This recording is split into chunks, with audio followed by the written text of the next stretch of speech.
Greetings, explorers. For those of you who are new to the channel, welcome. I hope that each of you are well, exploring new things, new places near and afar, as well as exploring new ways of relating to others. Today, I have a conversation that I have longed to have with this panel of men, and I hope that it is one that you will like, share, and even subscribe to this conversation is about empowerment and not speaking from a place of a damaged or a wounded viewpoint, but it's about actually including the Black man's perspective in the American story.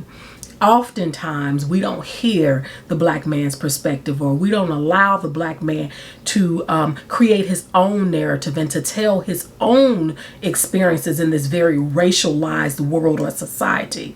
Black men are generally underrepresented in the American story in a positive manner.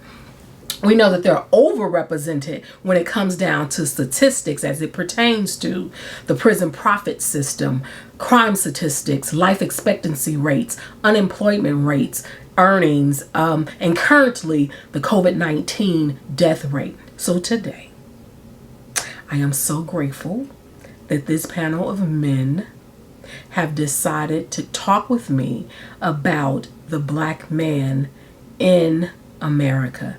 I'm Jasani. I can be found on Facebook only at J Washington, simply JAY Washington. I'm an African American male living on the west side of Chicago.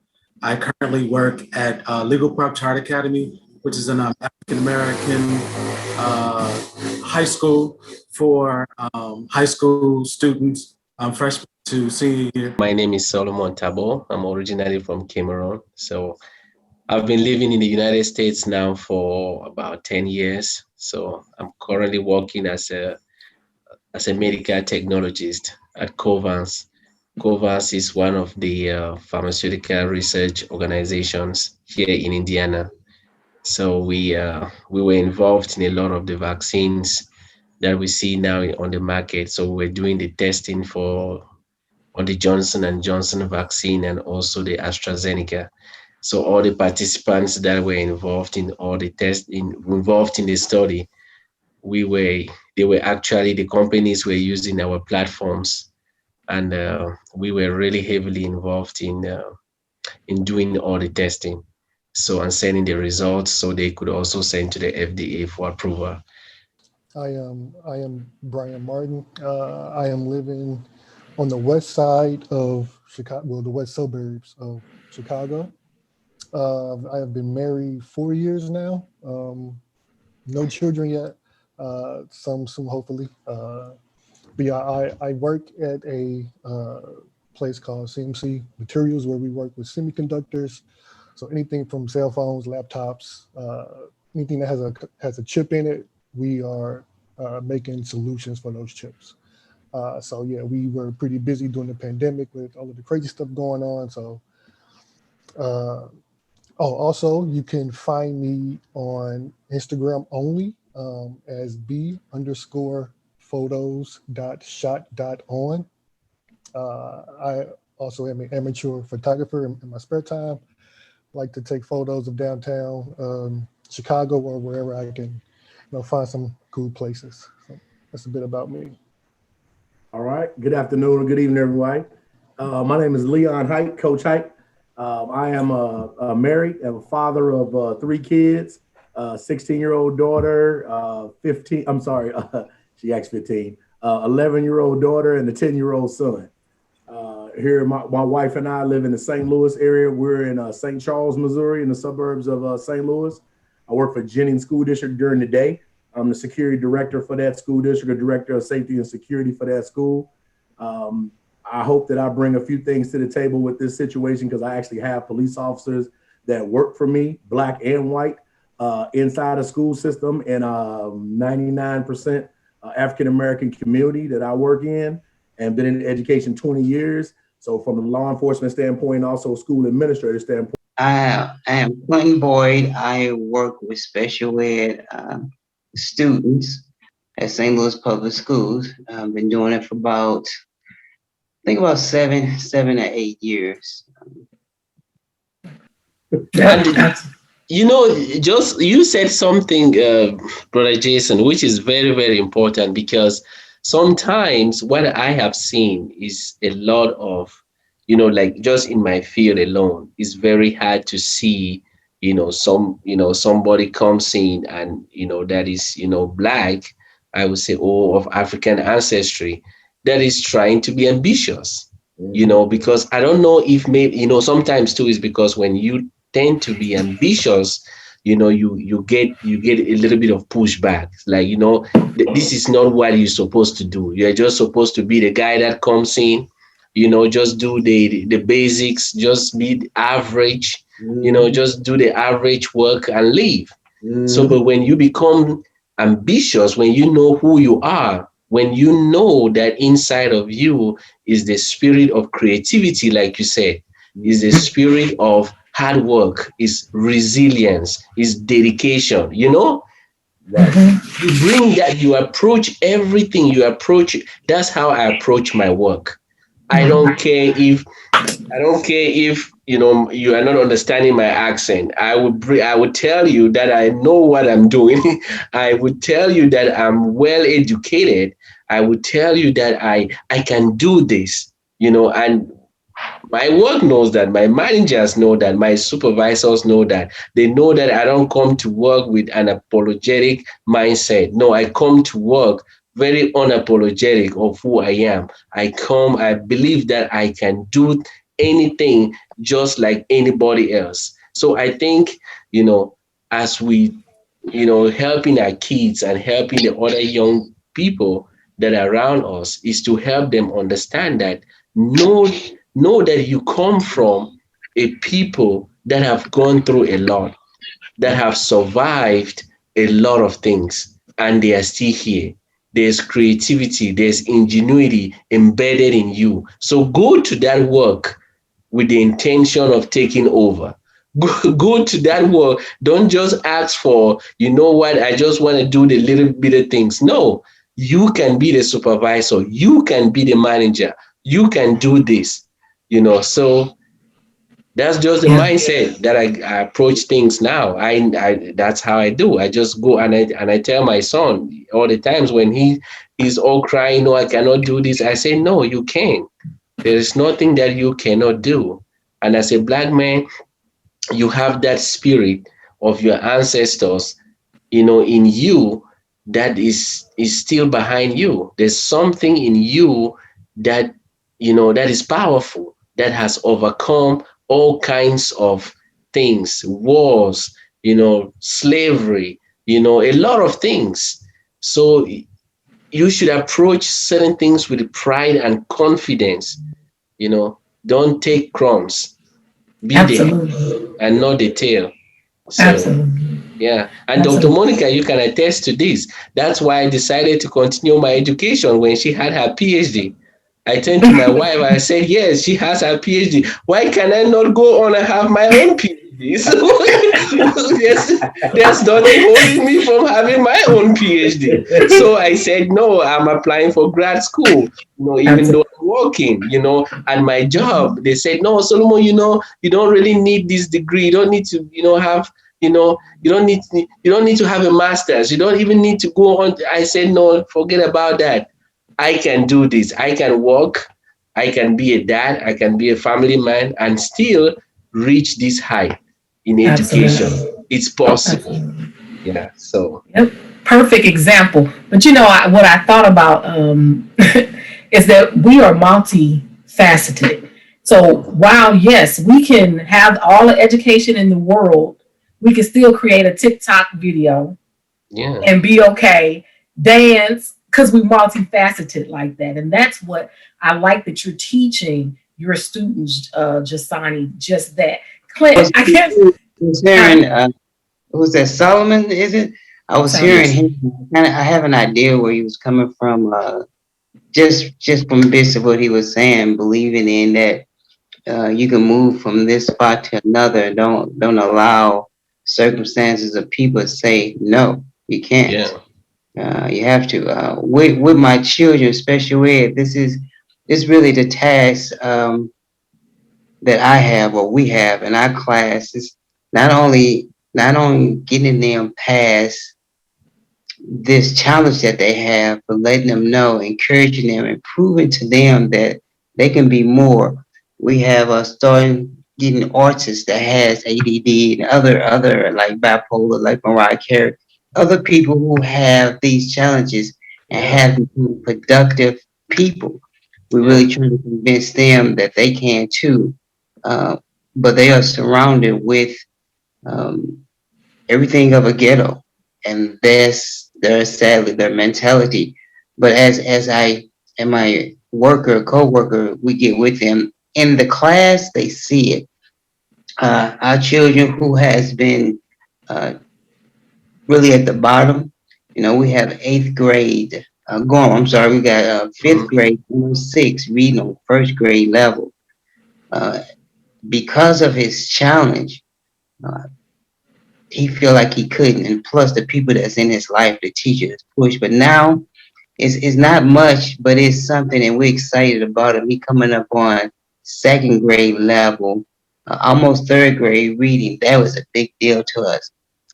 We of course we still tell him that he can. You just have to be the one who pushed the teacher to go on to help you. You have to want to, but this particular kid, he really wants to, but he needs somebody to constantly To help, encourage him yeah. to get It's that, true. that momentum going because he's surrounded by so much negative. Even them themselves are so negative. It's always nothing. They got better. One of them a little better than the other, but they gotten better. And they're saying something. I get them there. When the one do good, stop talking about it and say, good job.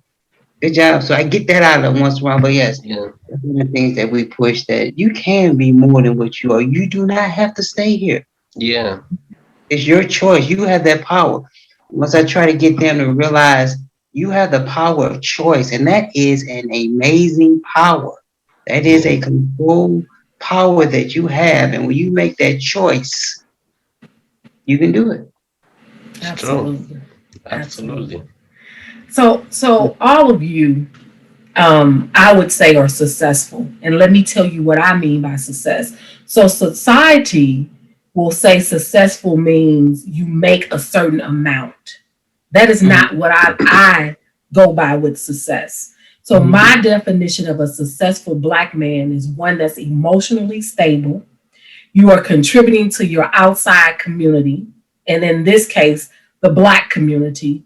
You mhm, understand the importance of stable individuals and stable families and mhm, keeping a balanced life. So I ask each of you because I see successful Black men in each of you. So with that, can you help if a kid, a young man, or a grown man even is looking at this video on YouTube? Tell us what life, if it's just one life lesson that you've learned that has created this success that I see, no matter what the world sees, I see success in each of you. What would you say was a life lesson that you learned that has brought you to where you are today? I will go first then. What you have said, I had to come to that realization that that's what success is. Um, get off the wheel of getting expensive cars. There's nothing wrong with that. Beautiful homes, there's nothing wrong with that. Nice clothes, there's nothing wrong with any of that. That is good. But seeing that you can take who you are and you can make a difference.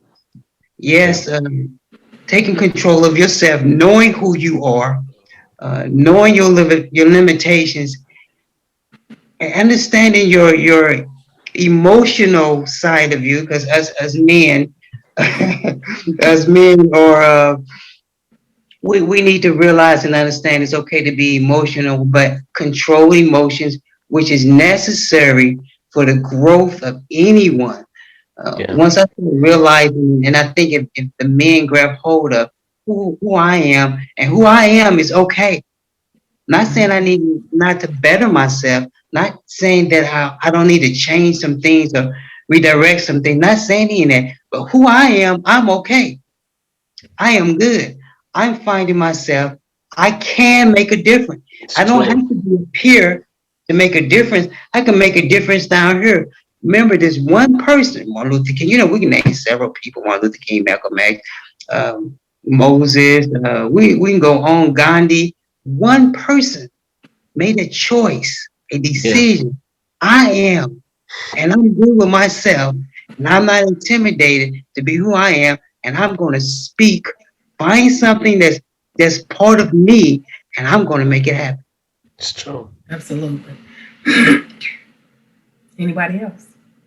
Just to piggyback off of what Clinton said, I would say thing I have taken away is just loving one another and loving yourself. Yeah. I've had many altercations with police, and after they do their little spiel and they all upset, and you still treat them with love and respect, then they feel stupid. There you go. Yeah. It's True. like, yeah, I'm Yeah. not going Yeah. to stoop to your level. I'm not doing all of that. Still love you. Just do what you got to do. So Yeah. that's what I would say. If I, for a person seeing this, a black person, love someone else. Amen. Absolutely. Yeah. Yeah.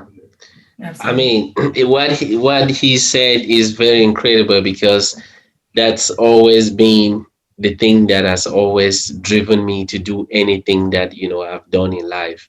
That I can tell somebody that is been successful because I think 2 years ago I went to Kenya and I saw, and the reason I went to Kenya was because of this program that through our church to share with the young kids there and to understand what they were going through and to teach them.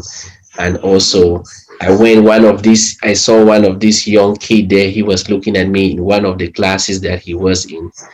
He was the only one. His parents were could not afford for his education, his meals and things like that. So we just connected. So we just connected, and as we connected, I started asking about, I asked the teachers about his background, and one of the teachers told me that no, he doesn't have any sponsor here, so he's just, Then I just decided to sponsor him, and then I told the teacher that no, I'm going to sponsor him. When I come back here, I will try to work hard and make sure that his education, his meals are well taken care of because I also understand what it means to sleep, to go to bed without food. So it's understanding the struggles that you have been through and asking yourself, you did not overcome those struggles because you were so smart, because you were so cool, or your parents had a lot of money. It's because God brought some people into your life that invested in you. So you can also, in return, give that investment to others. And maybe a lot of people don't even know. One of the very first Thanksgiving, um, let me say, the Thanksgiving ceremonies that I had here in the States was actually at Dr. Monica's house. That she came and picked me up, and that was the first time I ate lasagna here in the United States. Yeah, so things like that, remind you that somebody cared so much, to invite you on a day like that to say, hey, come and share a meal with me. So when you think about where you've come from, because I think a lot of people don't think about where they've come from, where their parents have, what they have been through, and how their parents overcame and how they overcame certain things. Now it's like, okay, I've arrived. No, you have not arrived if you don't give Absolutely. back. If Amen. you don't give back to the same community, to the same people, and help back those young kids that are struggling to Absolutely. also rise up, you have not succeeded until you make a U-turn, or if you look back and you start helping others, start investing in others. For me, that's what I really think is true success. And that's what has really been kind of helping me. And each day I see God kind of blessing me more and more because he knows that the more he gives to me, the more people that I will, turn around and help, if I see. I would say, and again, it goes back to something that and trying to instill in my students, both male and female, that I, again, tell them that they matter, because I just don't think that our community, our youth are hearing that enough. It's true. And then I tell them that they have a voice. So speak how you feel. How you feel is important, because I do think that a lot of the issues that our youth are experiencing right now is because they don't feel like they're being heard. And so say how you feel. How you feel is important. And then also you have a purpose. And you may not recognize it today, you may not recognize it tomorrow, but embrace where you at, because as you embrace it, you learn, you grow, you evolve, and you develop into this person that you are destined to be. I didn't find my purpose until I got my bachelor's degree in psychology. And it was, I only say this because it's weird how things happen. Now, when I went to school, I opened up the book and I said, the first thing I'm majoring, what I look at is the first thing I'm majoring. It was accounting.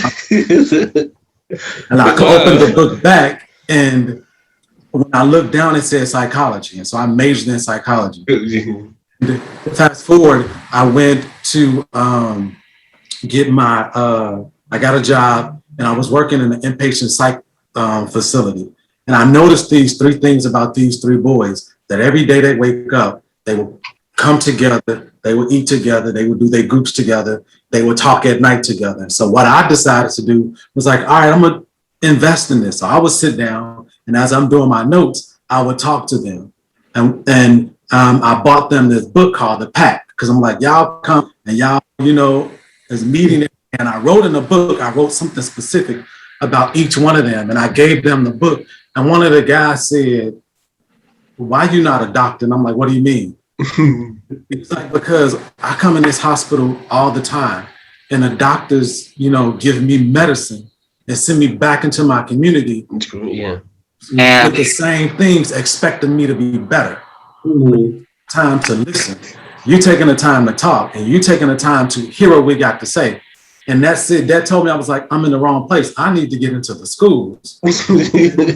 Go get my master's degree so that I can get to the schools, so that they can stop sending these kids to the hospital for issues that has nothing to do with them needing to be hospitalized. They just need somebody to listen to them and to be heard. That's what I spend my time, every day, just trying to tell them like they matter, that they're important.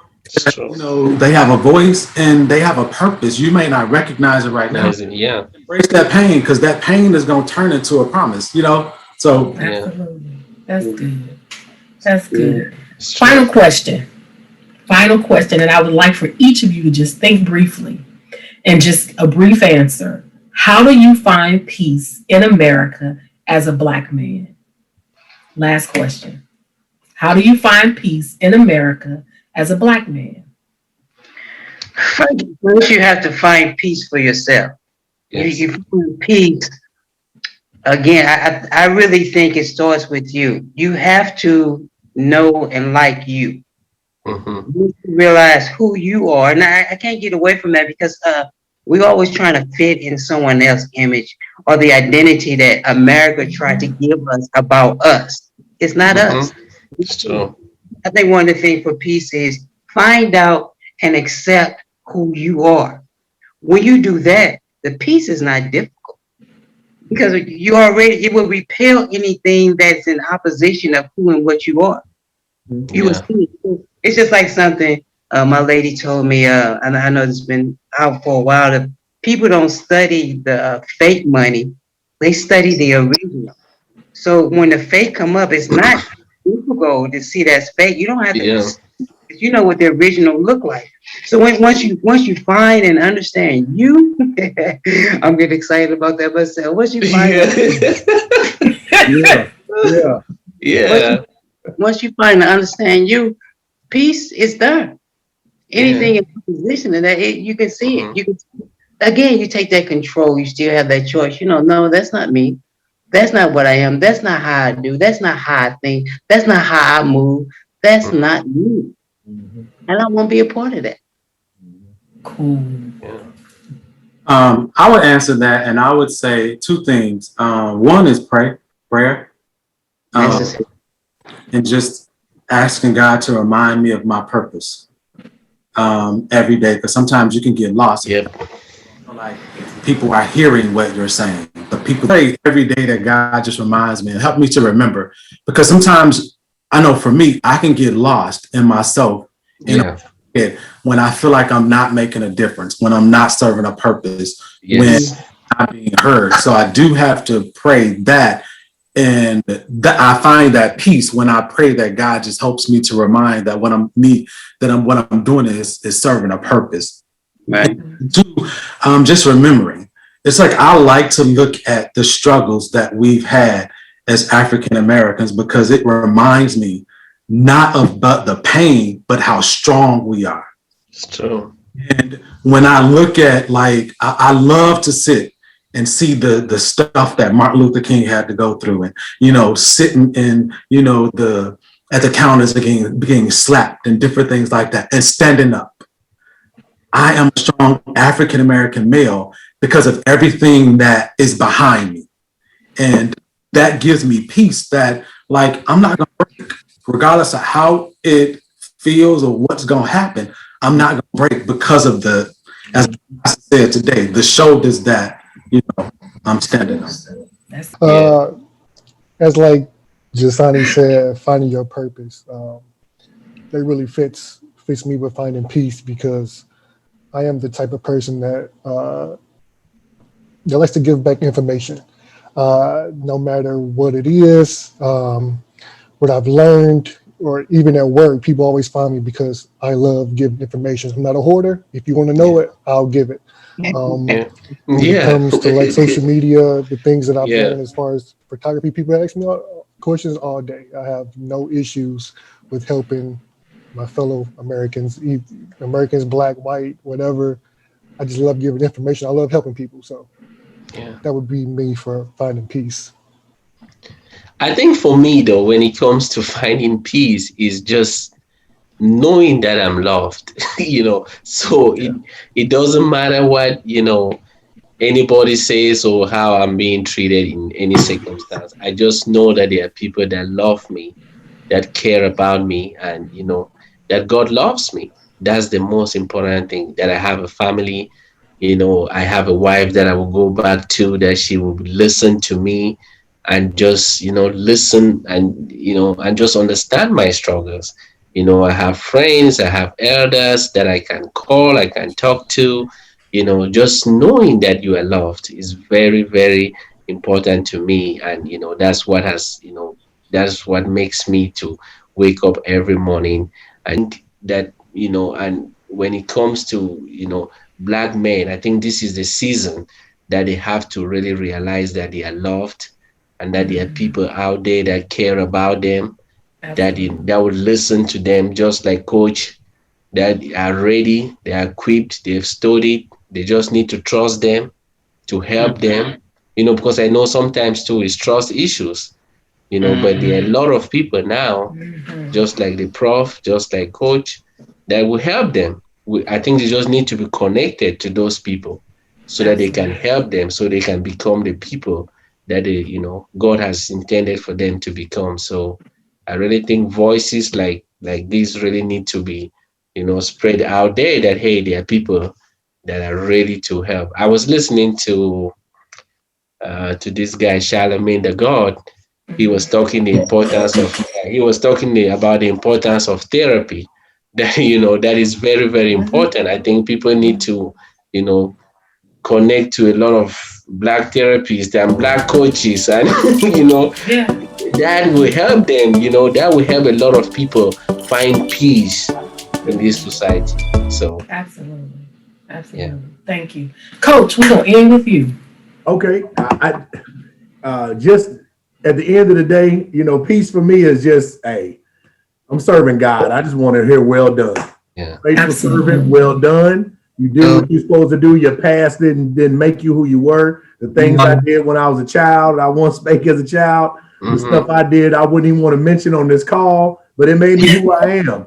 And this environment that we're in now, you know, just like Mr. Boyd was talking about, you know, I was one of those kids with the reading disability and dyslexia, and I masked it, and I faked my way on through it for a while, but it caught up to me by the time I got to high school because you couldn't have a dumb athlete.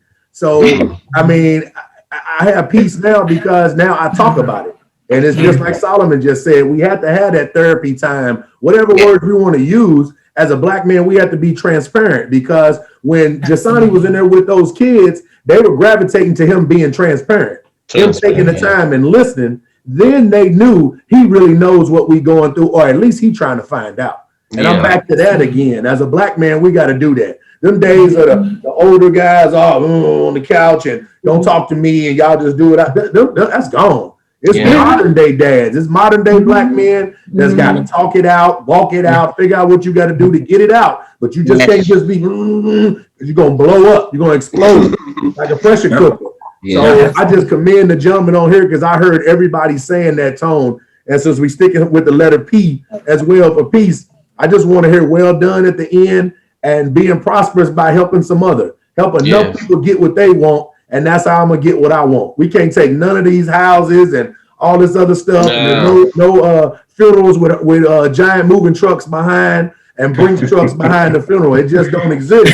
So for us to leave something behind, a legacy as Black men, that's important. So I'm going to say that is the deal. So that tombstone that we going to have one day, because we all got to go to that dash in the middle is the most important thing.